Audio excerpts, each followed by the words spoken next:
Hey, what's going on, you guys? It's Aces High, and today I'm bringing you guys the next part of our Epic History TV Alexander the Great series. So if you missed it, go back and watch part one, because it was awesome. Seriously. I've already learned a lot about the guy, but I'm excited to learn more. For those of you that don't know, this is a four-part series, so it won't be too long, but I'm really excited for it. Anyway, I'm going to sit back, I'm going to shut up, and let's just watch Alexander the Great Part 2 from Epic History TV. Oh, one quick shout out. I got to thank Epic History TV one more time. You guys are awesome. Thanks for giving me permission to use your videos.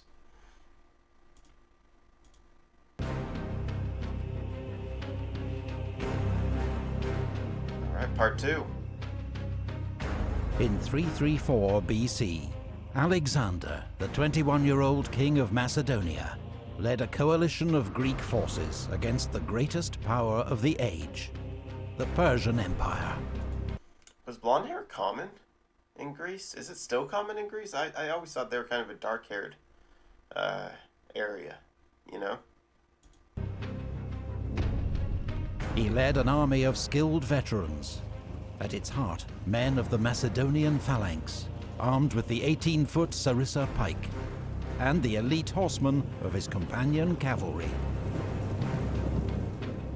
Together, at the Battle of the River Granicus, they'd won a first decisive victory over the Persian army. Now, as Alexander approached Sardis, capital of the Persian province of Lydia, its commander surrendered without a fight. But before Alexander could advance further, he needed to neutralize Persian naval power. Persia had a powerful fleet with major naval bases around the eastern Mediterranean that could potentially cut his lines of communication back to Greece. Rather than challenge the Persians at sea, Alexander decided to attack its nearest bases, the Greek coastal cities of Miletus and Halicarnassus. Both put up determined resistance. Halicarnassus or something. I know that city name. I'm trying to think of where I know it from. Is that, No, that's a stretch. I know that name. For some reason I was thinking that was the name of the city where the king that wanted Jesus killed as a baby or something lived. I don't know. I know that name though. What's famous about that name? There's a story about it or something. Let me know if you guys know. But were taken by winter. Wow. The following spring of 333 BC, Alexander continued his advance into Lycia and Phrygia. At Gordium, he was shown the legendary Gordian knot. A prophecy said that whoever could unpick it would rule all Asia. Alexander simply took his sword and sliced it in half.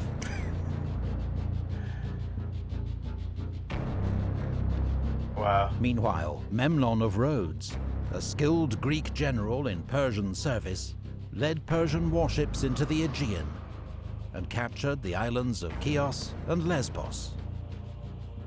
But after Memnon's sudden death from illness, the offensive was abandoned.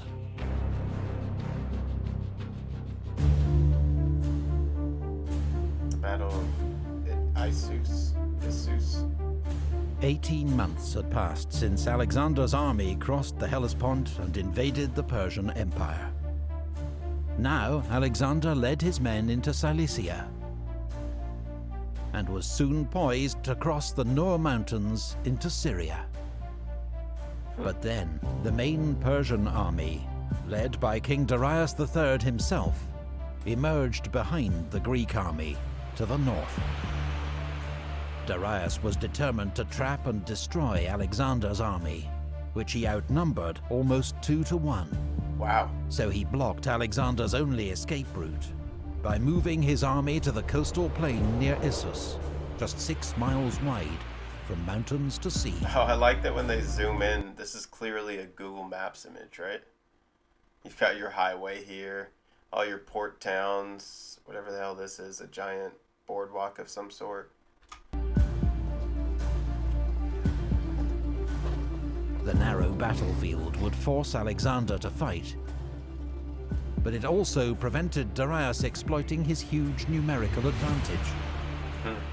His army, by some estimates, was up to 100,000 strong. Wow. And contained some of the finest soldiers in his vast empire, including 10,000 of his own household troops, known as the Immortals.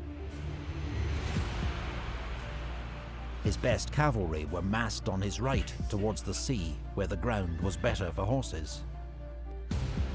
His best infantry, his Greek mercenary hoplites, formed the centre. Persian infantry formed his left wing. Alexander deployed his own army for battle, once again entrusting his left wing, nearest the sea, to Parmenion, with the Greek cavalry and infantry. In the centre, as always, was the Macedonian phalanx. They're giant 18-foot spears. Alexander positioned himself and his best troops on the right wing, toward the mountain slopes. What's the point in this being cut out? Is that so you can shove your spear through it without having to reach around? It seems like it's a lot cut out, though, you know? It seems kind of like a waste to have that much cut out. I could see it like a little bit, but it's not that big of a spear. Is it for something else? Let me know. His elite Agriane javelin throwers, his archers, and behind them the Hypaspists and the companion cavalry. When Alexander saw the strength of the Persian cavalry facing Parmenion on the left, he moved across his Thessalian cavalry to reinforce him. Despite his overwhelming numbers, Darius held his position behind a small river, the Pinarus, and waited for Alexander to attack. He didn't have to wait long. Alexander called out to his men, urging them to fight bravely, picking out some by name. Then, at the head of his army's right wing, he charged.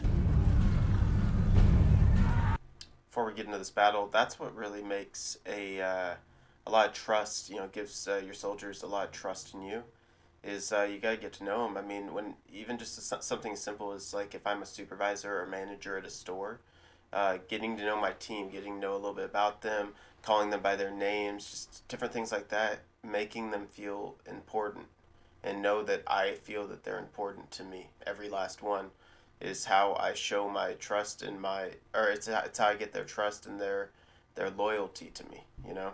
It's the same type of thing with a general or a great leader, where although he didn't know everybody's name, he called out a few by name, and I'm sure that inspired a lot of people.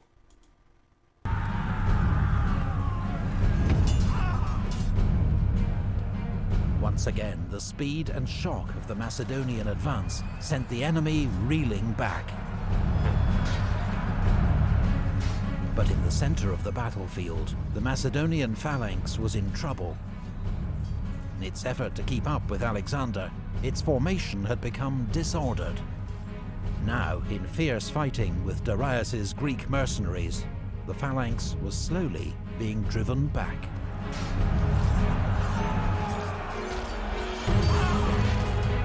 Alexander, seeing the danger, regrouped and led the companions in a headlong charge straight at the Persian center.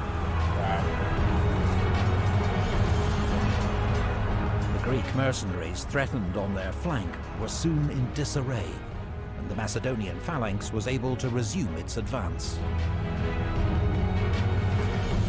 Alexander fought his way towards the great king Darius himself. Rather than face this apparently mad and fearless Macedonian king, Darius fled the battlefield in his royal chariot. Really? Meanwhile, the Macedonian left wing under Parmenion was in a desperate fight against the best of the Persian cavalry. If the Persians could break through here, they could envelop Alexander's army and snatch victory from the jaws of defeat. But Parmenion and his troops fought doggedly, and continued to hold the Persians at bay. As the news that Darius had fled spread among his troops, they abandoned the fight and tried to save themselves.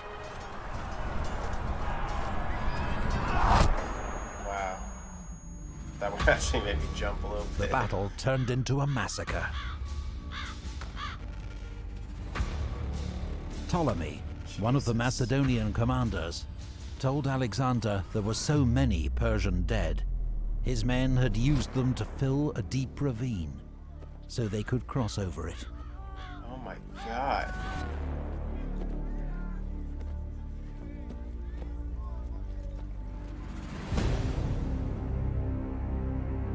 Son of Amun.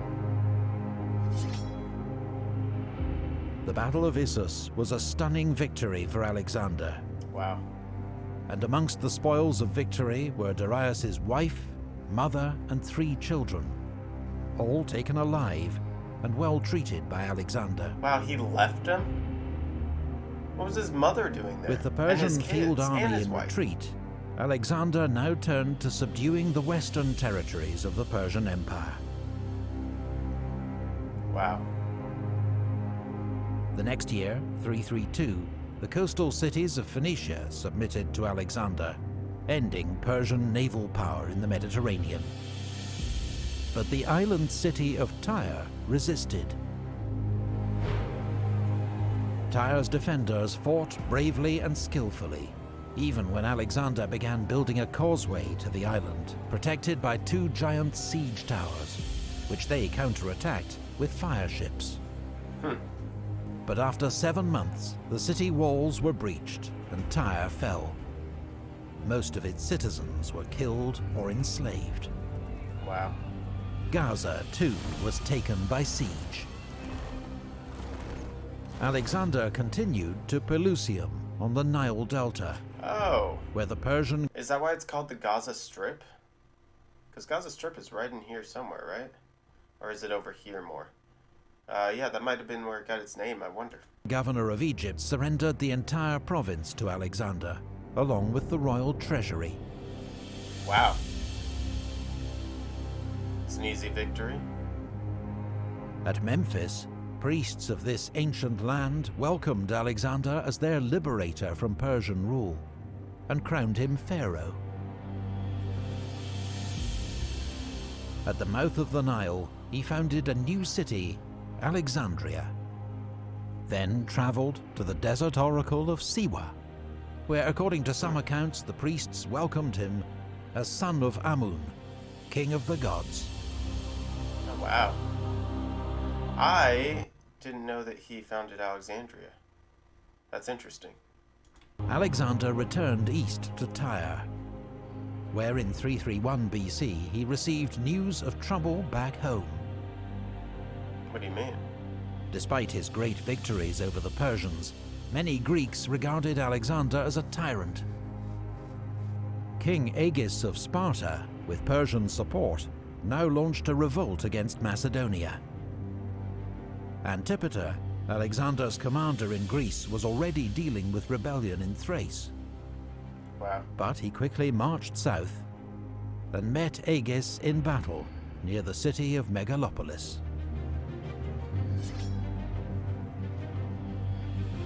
Even the legendary Spartans were now no match for Macedonian military power.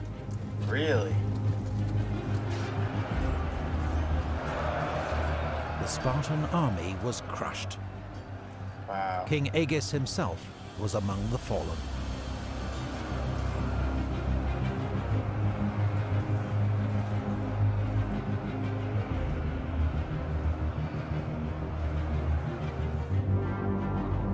With his base in Greece secure once more, Alexander advanced towards the Persian heartlands, seeking a final showdown with Darius. He received a letter from the Persian king offering him a fortune in gold, his daughter in marriage, and half his empire in exchange for peace. But Alexander's stunning victories, all the oracles and acclamations, had now convinced him that his destiny was to rule the world. He rejected the got Persian greedy. king's offer. He didn't want half the empire. He was coming to take it all. Wow.